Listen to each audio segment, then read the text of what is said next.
So, right, first question. Where is my accent from? My accent is from, I live in England. I live in a place called Oxfordshire in England. We're in the we're kind of southeast of England. We're kind of in the middle of different areas, but southeast of England, basically. What do you do outside of YouTube? Outside of YouTube, I finished university. I did English at university. So basically I read books.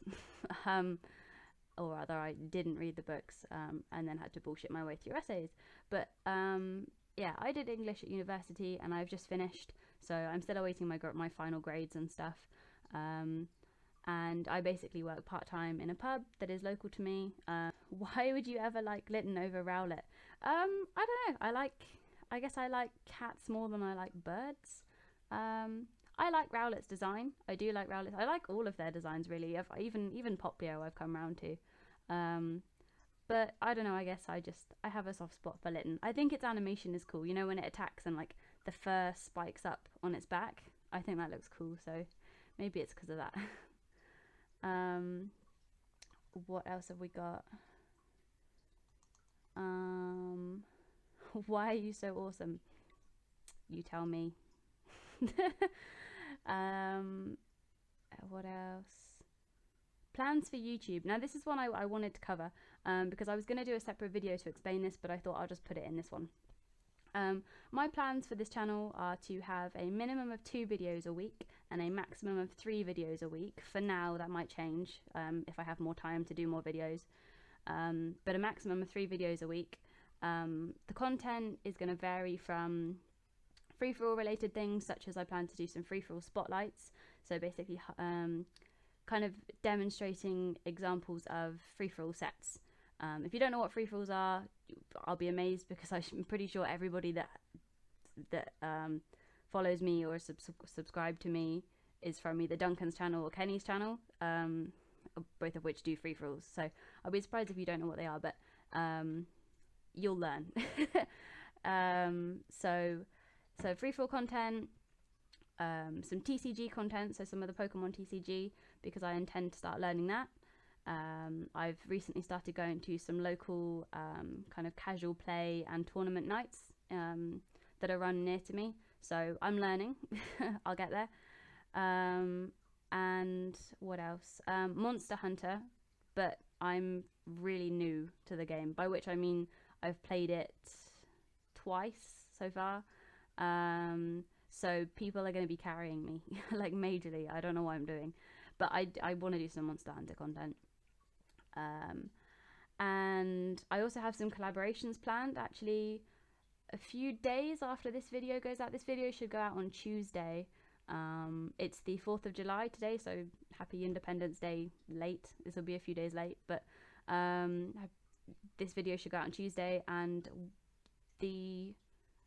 my first part, but the second part of a collaboration that I've started doing with somebody who you'll see when it comes out, is due to be uploaded on Friday. So look forward to that if you like Pokemon Revolution, which if you don't know what that is, you'll see. And then random stuff like this, really, Q&As, yeah, whatever really. I might do a little bit of Binding of Isaac, but I'm not sure. I'll see whether people want that, because I like that game, so we'll see. How did you find Duncan's channel? I like anybody really. I just kind of stumbled upon him. I don't really remember this. I mean, it was probably like a good year ago that I don't know, I just kind of found his stream. Like a lot of people, I think I thought he was very like blunt, but I kind of like that. It's refreshing not just seeing a streamer who just is nice to everybody because they want everybody to like them, which I'm probably like guilty of that sometimes. But yeah, I don't know, I just stumbled upon him. He was learning VGC at the time, I remember that. And I didn't know anything about the VGC. I still don't really, but I didn't know anything about the VGC, and it interested me, so I started watching his streams. And then, I mean, he's fairly new to YouTube still, with regards to how long he's been on Twitch, for example. So same as everybody really, I just found him and liked him and kept watching him. Really, that's it. There's no interesting story to it. Life partner. By this I assume you mean, do I have a life partner?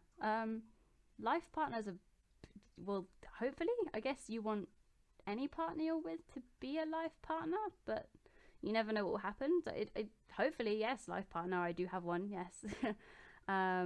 Watches my sub count just disappear. Sad face. Hopefully not. What is the meaning of life? Watch The Hitchhiker's Guide to the Galaxy. That's all I can tell you, friend. That's what you need to do. It will tell you. Which game got you into Pokemon, and which Pokemon is your favorite? Which Pokemon is your favorite is a question that I had a couple of different people ask me. So I don't know, maybe I'll answer a couple of different favorite Pokemon. The ones that spring to mind, I absolutely love Masquerain, in case you couldn't tell. I don't know, I just like it. I think it's cool. I really like Furret as well. I'm a sucker for like just cute mons, really. I also love Rapidash, but I think the main reason I love Rapidash is because, for any of you that don't already know, most people know, I have a horse, so I guess I just have a bit of a soft spot for the horse-related mons. And I like, because Rapidash is actually reasonably viable. It has a decent moveset. It can be quite fast. And yeah, I like Rapidash all around, really. I like its design, and I think it's quite cool. I've got a kind of a new appreciation through free-for-alls. That's what I love about free-for-alls. So, you know, credit to DuncanKneeDeep where credit is due. Free-for-alls make you really appreciate mons that you wouldn't have taken a second glance at before. For example, one that sticks out in my head is I was in a roulette with Duncan on his channel, and I rolled a Glameow, and I sort of thought, I don't really like Glameow. Like, I think its evolution is gross. It's supposed to be, really, it's called Pert Ugly. It's supposed to not look great, but I just didn't really like it. I wasn't really very excited. In roulettes, I don't really care if I get power. I just want mons that I like. But actually, it really put in work. I can't remember. This was a while ago. It's probably a month or two ago. But yeah, it really makes you realize that a lot of mons you wouldn't have even thought could be good in any format and be usable, which is cool. Which game got you into Pokemon? The game that got me into Pokemon was Pokemon Yellow. When I was about, I think I must have been 5 years old, my dad came to pick me up from school, and it had recently been my birthday, and I'd been waiting for ages for this, which is just it's a turquoise. I don't know if it kind of looks blue on here, but it's a bit more turquoisey than that. Game Boy Color, and I'd waited for ages for this because it had been out of stock and things like that. So I'd waited for ages to get it, and yeah, that's kind of where it started, really. I like playing the games. X and Y are the games that got me into the more competitive side of it. The games that kind of opened my eyes, because I was now old enough to understand IVs and EVs and how much more there is to the game than just doing the storyline. But that's what I think is so fantastic about the games, is that you can play them when you're tiny and just appreciate the fun of running around and catching these Pokemon and stuff.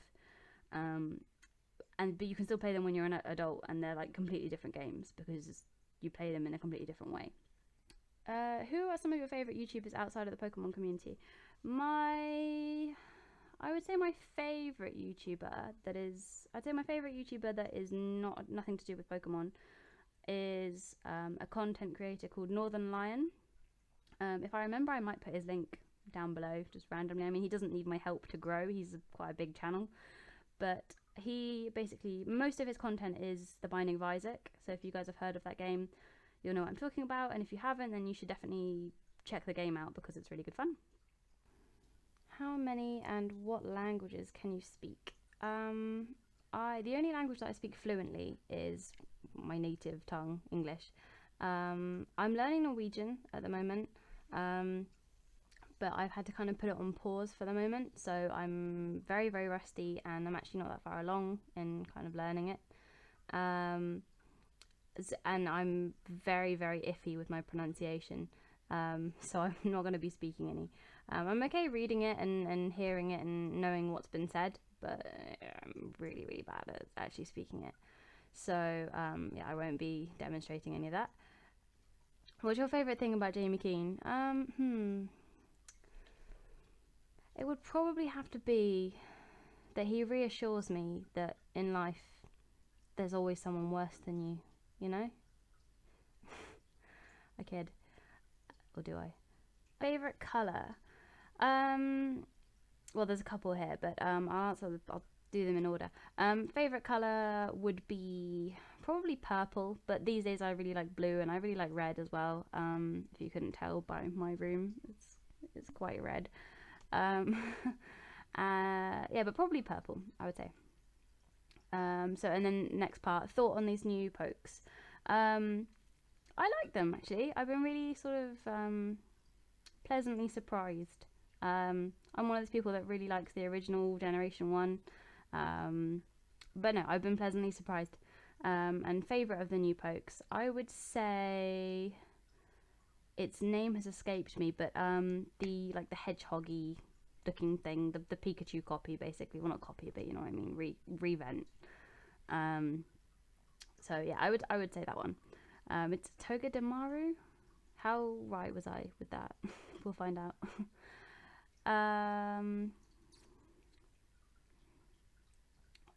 Favorite Gen 6 Pokemon so far? I don't know. I don't know that I necessarily really have one, so I'm kind of gonna be scummy and skip that bit. Favorite ability though, I really like Harvest. I really like it. It's not too flashy, but it can really put in work. Yeah, I like Harvest. And favorite baby Pokemon, I would probably say Pichu. I don't know, I just really like it. It's really cute. I do have a plush actually. Yeah, there you go, of Pichu. So yeah, I quite like him. Who do you like recording with the most? Well, I haven't really. I suppose I've recorded with a lot of people through Duncan and Kenny in their videos. So I'd say my favourite of the people that I've recorded with through them, probably I like recording with Kanga, because I think if you've had a really crappy day, and there's something about Kanga, he just makes you feel like it's okay, don't worry about it. Like, he's got a really positive vibe. So yeah, maybe Kanga. There's been so many people though that it's been such a privilege to be able to record with and actually speak to and now interact with. So that's been great. Will you be planning to do normal Pokemon FFAs as well in the future? Yes, sort of. That's not going to be kind of deliberate content, but if I get some good free-for-alls with people, then yeah, I will more than likely upload them. But I don't expect them as regular content. If people really want it, then I guess I'll put them up, but I figure why compete with channels like Kenny and Duncan and Callum that do it better. So I'm not going to be focusing on that. So that's it for questions really, guys. Thank you very much for watching and for waiting. If you guys want more Q&As, let me know, either through positive comments or through actually asking me more questions, because I need more questions to do more Q&As, or you know, just liking the video. Like, I need your help to let me know what you do and don't want to see. So any feedback is welcome. So, but thank you very much for watching, guys, and see you soon.